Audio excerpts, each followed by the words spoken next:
Careers इन cyber security. India के अंदर सबसे ज़्यादा पेरेंट्स यही सवाल पूछते हैं कि बेटा हैकिंग सीख रहे हो, ये कहाँ काम आएगी तुम्हारे। तो आज के इस वीडियो में हम यही टॉपिक के ऊपर डिस्कस करेंगे। सो बिना किसी देरी के लेट्स एक्सप्लोर इट।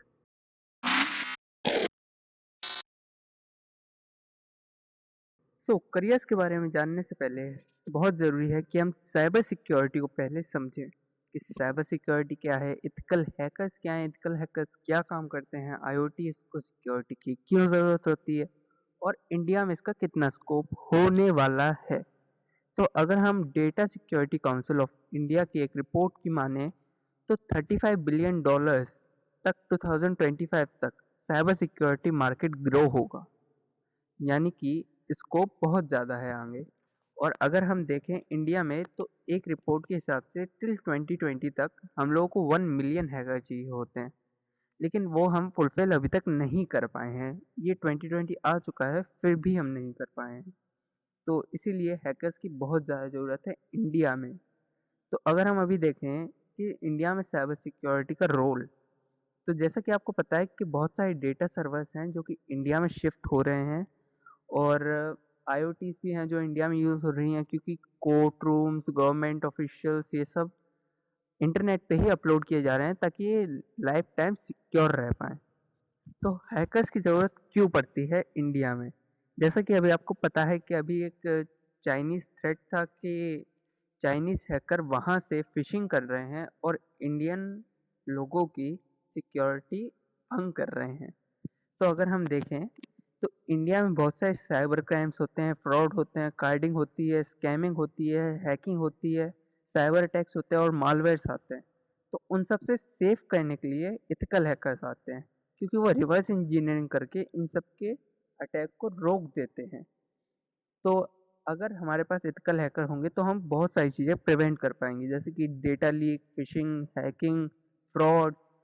और अगर हम देखें एथिकल हैकर क्या होता है, तो एथिकल हैकर एक टाइप का बॉडीगार्ड होता है कंप्यूटर या नेटवर्क के लिए, जो कि उसको प्रोटेक्ट करता है हमेशा। अगर हम आगे देखें एथिकल हैकर बनने के लिए क्या चाहिए, सबसे पहली चीज़ आपका डेडिकेशन होना चाहिए, सेकंड आपका हार्ड वर्क और थर्ड आपका माइंड और सोल इसी में ही लगा रहना चाहिए। आपको छोटी से छोटी चीज़ सीखनी है हैकिंग के बारे में, तभी आप सक्सेसफुल एथिकल हैकर बन सकते हैं। अब बात करते हैं कुछ फेमस पर्सनैलिटीज़ के बारे में जो कि हमारे इंडियन हैं और हैकर हैं। मनन शाह, अगर आप साइबर सिक्योरिटी में हैं तो आपने इनका नाम ज़रूर सुना होगा और ये मेरे पर्सनली बहुत फेवरेट हैकर हैं। ये एवलेस ग्लोबल सॉल्यूशन के मालिक हैं और ये बहुत बड़े एग्जांपल हैं कि एजुकेशन डजंट मैटर, क्योंकि ये 10th ड्रॉप आउट है। इन्होंने 10th ड्रॉप आउट लिया और आज ये इतनी बड़ी कंपनी के मालिक हैं। हमारे अगले नंबर पर आते हैं आनंद प्रकाश। ये ग्लोबली बहुत फेमस हैं, ये एक बग बाउंटी हंटर हैं। हमारे अगले नंबर पर आते हैं तृष्णीत अरोड़ा।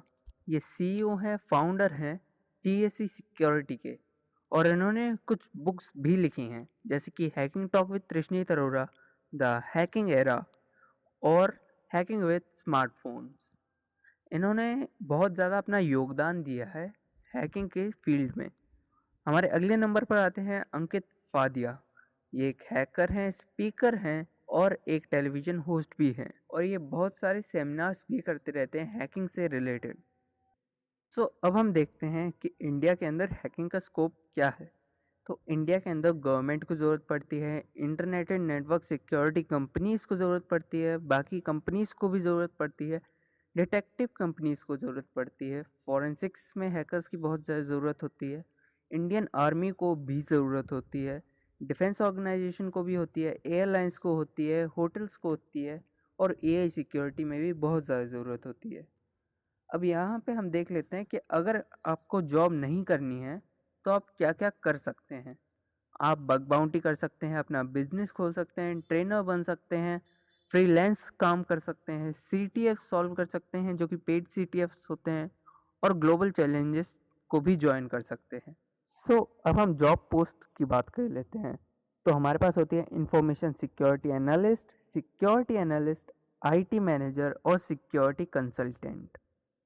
अब हम बात करते हैं कि हैकिंग इजी क्यों नहीं होती है। हैकिंग में बहुत ज़्यादा मेहनत लगती है इसको सीखने के लिए मेहनत लगती है और आप लाइफ टाइम इसके बारे में सीखते रहेंगे, फिर भी ये ख़त्म नहीं होगी। अब हम देख लेते हैं कि हैकिंग कहाँ से सीखी जाए। इसका कोई पर्टिकुलर इंस्टीट्यूट नहीं होता है, इसका कोई भी इंडिया के अंदर इंस्टीट्यूट नहीं है। अगर आपको हैकिंग सीखनी है तो आपको या तो सर्टिफिकेट लेना पड़ेगा, जो कि अराउंड $1000 कॉस्ट करता है, या फिर आपको यूट्यूब से, गूगल से खुद रिसर्च करके सीखना होगा। मैं इस चैनल पे और भी वीडियोस लाने वाला हूँ हैकिंग के रिलेटेड। मैं हैकिंग सिखाऊंगा, लेकिन प्रैक्टिकल यूट्यूब पे अलाउड नहीं होते हैं, तो उसके लिए मैं एक अलग ही टेलीग्राम चैनल बनाऊंगा जहाँ पे मैं प्रैक्टिकल डाला करूँगा, जो कि लाइफ टाइम स्टोर रहेंगे। अब हम बात करते हैं 10 स्टेप टू हैकिंग। सबसे पहला, आपको टेक्निकल स्किल्स सीखनी है। आपको हर चीज़ सीखनी है, कंप्यूटर के बारे में, बूटिंग क्या होती है, फाइल सिस्टम कैसे होते हैं, आर्किटेक्ट क्या होता है, ओएस कैसे काम करता है, आपको सब सीखना है। अब सेकंड पर आता है नेटवर्किंग। नेटवर्किंग मतलब आपको स्विच सीखना है, टोपोलॉजी सीखनी है, वर्किंग कैसे होती है ये सब सीखनी है, पोर्ट सीखने हैं, नोड सीखना है, और भी आपको बहुत कुछ सीखना है। आपको ओएस की नॉलेज होनी चाहिए कि आर्किटेक्ट क्या होता है, कैसे बनती हैं ओएस, ये सब आपको सीखना पड़ेगा अगर आप हैकिंग करना चाहते हैं तो। आपको प्रोग्रामिंग सीखनी पड़ेगी अगर आप स्क्रिप्ट किडी नहीं बने रहना चाहते हैं। अगर आप पूछे कि स्क्रिप्ट किडी क्या होता है, तो स्क्रिप्ट किडी होता है जो किसी और की स्क्रिप्ट को रन करे, अपनी स्क्रिप्ट ना बनाए, ये होता है स्क्रिप्ट किडी। अगर आप कोई ओपिनियन मांगे कि आपको कौन सी सीखनी चाहिए प्रोग्रामिंग लैंग्वेजेस, तो मैं कहूँगा C++, Python, Ruby, Perl, HTML, PHP, Bash, JavaScript, MySQL and database languages. आपको क्रिप्टोग्राफी सीखनी पड़ेगी, आपको रिवर्स इंजीनियरिंग सीखनी पड़ेगी।